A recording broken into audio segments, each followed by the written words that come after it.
नमस्कार दोस्तों। जिस एग्जाम का आपको बेसब्री से इंतजार था वो लाइव हो चुके हैं उसके फॉर्म।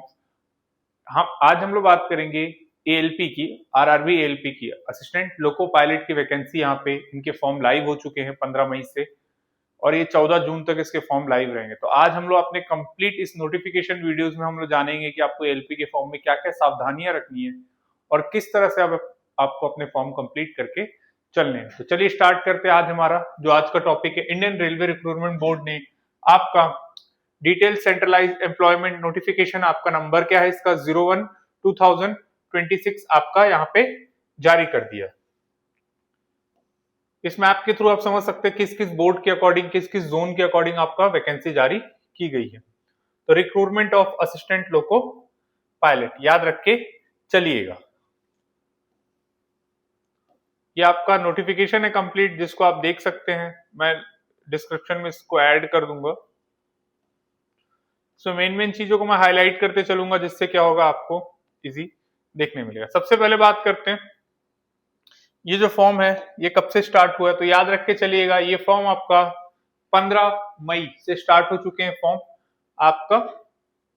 ये लास्ट आपका कब तक चलेगा, ये 14 जून तक इस फॉर्म को लाइव रहेगा। जो भी इसमें last date of application of payment है वो आपका 16 तारीख को यहाँ पे दिया गया है और मॉडिफिकेशन डेट आपका चालू होता है 17 से। अगर आपसे कोई गलती हो जाती है फॉर्म भरते वक्त तो मॉडिफिकेशन का भी यहाँ पे आपको ऑप्शन मिल जाता है, याद रख के चलिएगा।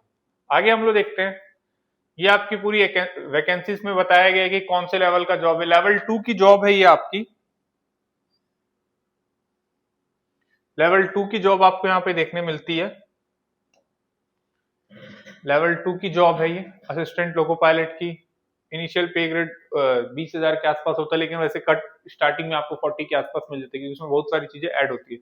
मिनिमम एज क्राइटेरिया याद रख के चलिएगा, 18 से लेकर 30 साल तक इसका एज क्राइटेरिया। टोटल वैकेंसी की बात करें तो 11,127 वैकेंसी यहाँ पे आपकी लाइव हुई है।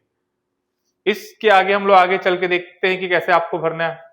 Candidate waiting for the final results of the prescribing educational technical qualification are not eligible to apply. मतलब आपको इसमें पास होना पहले से ही जरूरी है। जो भी आपका इसमें क्वालिफिकेशन मांगा है, आपके पास बेसिक क्वालिफिकेशन होना चाहिए, यानी 10th पास और आईटीआई आपका यहाँ पे होना चाहिए। तो इसको हम लोग देख के चलेंगे।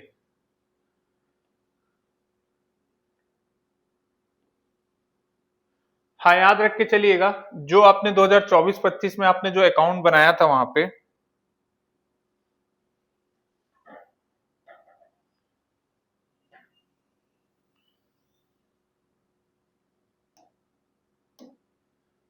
जो 24-25 में आपने अकाउंट बनाया था वही अकाउंट यहाँ पे आपके काम आएगा फॉर्म भरने के लिए।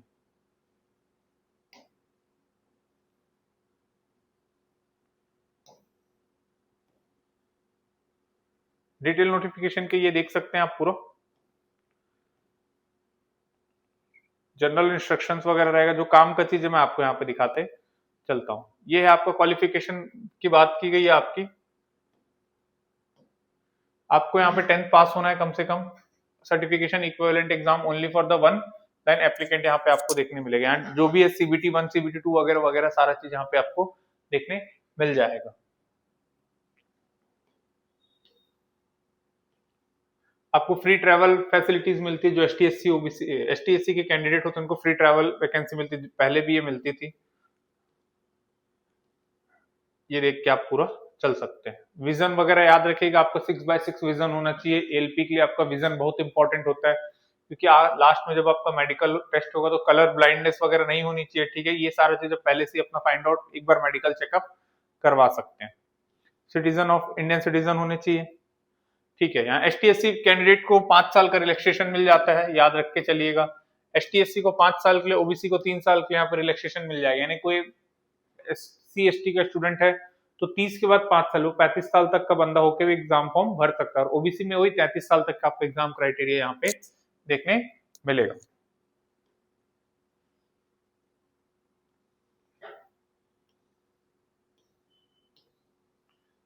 ये देख लीजिएगा, एज लिमिट की बात की गई है यहाँ पे। एज लिमिट यहाँ देख के चलिएगा, आप इस एज में आने चाहिए। आपका 18 से 30 साल तक आपका एज होना चाहिए।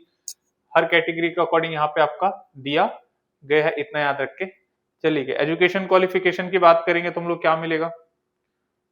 एजुकेशन क्वालिफिकेशन में जब भी आप देखेंगे तो एजुकेशन क्वालिफिकेशन में याद रख के चलिएगा,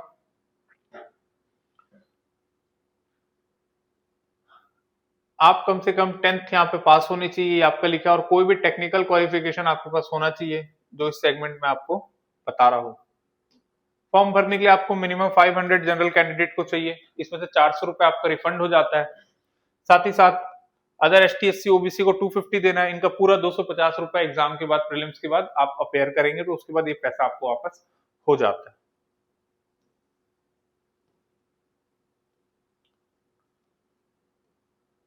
बात करके चलेंगे आगे स्टेज 1 कैसा होना है, तो ये रिफंड आफ्टर एग्जामिनेशन, वो बताया कि आपका पैसा यहाँ पे रिफंड हो जाता है।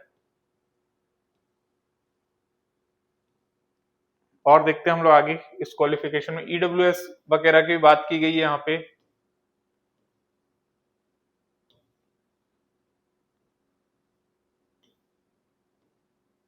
देखते चलिएगा। रिक्रूटमेंट प्रोसेस सबसे मेन होता है, तो वो हम लोग देखेंगे रिक्रूटमेंट प्रोसेस कैसा होता है आपका। ये आपके लिए बहुत काम की चीज है रिक्रूटमेंट प्रोसेस। याद रखिएगा रिक्रूटमेंट प्रोसेस आपका यहाँ पे आपका दिया हुआ है।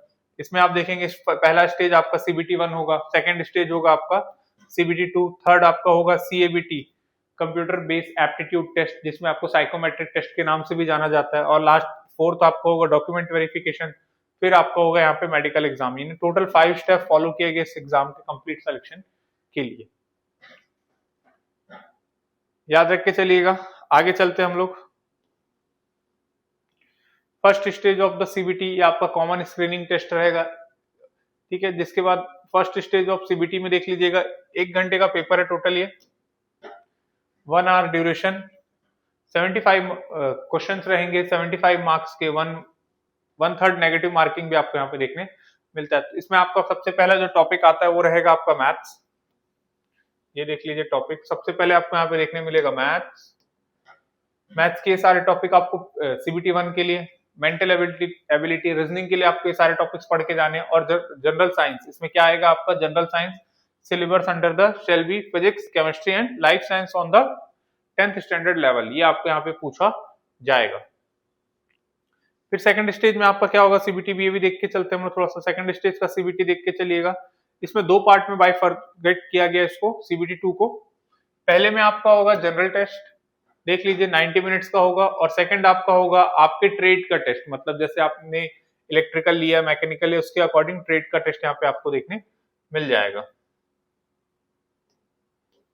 ये पूरा एंटायर सिलेबस उसका general intelligence, basic science of engineering भी आपको यहाँ पे देखने मिलता है। सिलेबस ऑफ द पार्ट 2 में देख लीजिएगा ट्रेड वगैरह, इसमें आपका आ जाता है 35 all candidate respective of the categories में आपको, मतलब जो भी आपका ट्रेड कैटेगरी उसमें आपको 35% मार्क्स लाना पड़ेगा। इसमें 4 ट्रेड्स की बात की गई है, देख लीजिएगा electrical engineering, combination, electronics engineering, mechanical engineering and automobile engineering. साथ ही साथ इधर में आपका subject choice for the part B में आपका देख के चलिएगा इलेक्ट्रिशियन, इंस्ट्रूमेंट, ये सारा चीज आपका यहाँ पे सिलेबस रहेगा।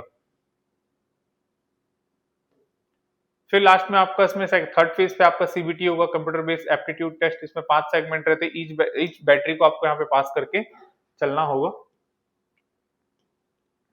अप्लाई करने के लिए आप इनकी जो वेबसाइट है ऑनलाइन उससे अप्लाई कर सकते हैं।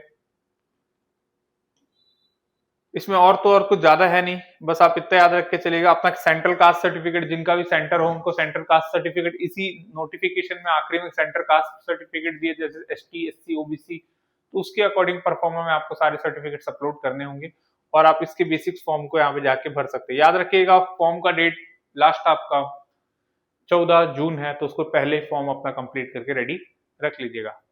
और भी अपडेट के साथ बने रहिए। जल्द से जल्द हमारी इसके लिए पूरा ट्रेड प्लस सीबीटी 1 सीबीटी 2 की क्लासेस हमारे यहाँ ऑनलाइन स्टार्ट हो रही है, जिसको आप ज्वाइन कर सकते हैं काफी नॉमिनल सी फीसेस पे, और साथ ही साथ इस पे जो भी अपडेट आपको आएगा वो हम लोग अपडेट करते चलेंगे। जुड़े रहिए जीसी एकेडमी के साथ। धन्यवाद।